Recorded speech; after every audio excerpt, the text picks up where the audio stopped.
From Apple Valley News Now, First Alert Weather with Chief Meteorologist Josh Colbreth.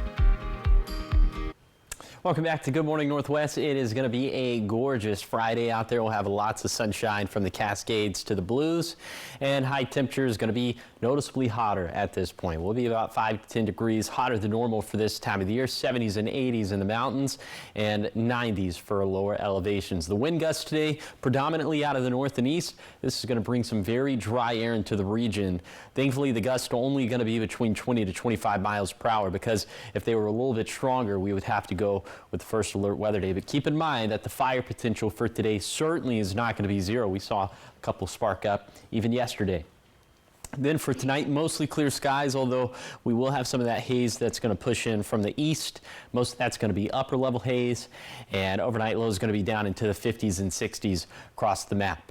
Then for tomorrow, even hotter. This is now, we're getting into the hottest stretch of weather, which is going to last from Saturday through Wednesday. So in the mountains, pretty much exclusively in the 80s and 90s in triple digits for lower elevations, going with a high of 99 technically in the Tri-Cities. Once again, wind gusts predominantly out of the north and east, bringing some very dry air into the region. Once again, it's still not going to be a First Alert Weather Day, but we're going to watch the fire potential very closely.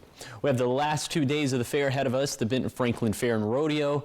Today, if we're splitting hairs, technically would be the better day to be outside, because it is going to be pretty toasty out there for Saturday. But like I just mentioned, this is going to be consistent heat Saturday, Sunday, Monday, Tuesday, and Wednesday. That's going to be 5 days straight of being right around 100 degrees in the Tri-Cities.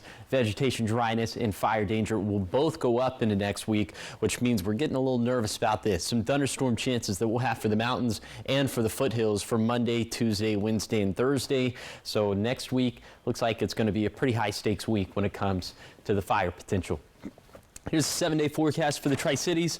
Highs around 100 degrees Saturday through Wednesday, maybe a bit cooler later in the week. In Yakima, hot and dry with the best chances of triple-digit heat on Monday and Tuesday. In Ellensburg, cutting it pretty close to 100 degrees at the beginning of next week, then back into the low 90s by Thursday. In Hermiston, toasty with no rainfall in the forecast. The best chance of triple digits will be on Monday and Tuesday. Finally, for Walla Walla, also a hot and dry stretch for most of the forecast period, although we're tracking some small thunderstorm chances for the middle and end of next week.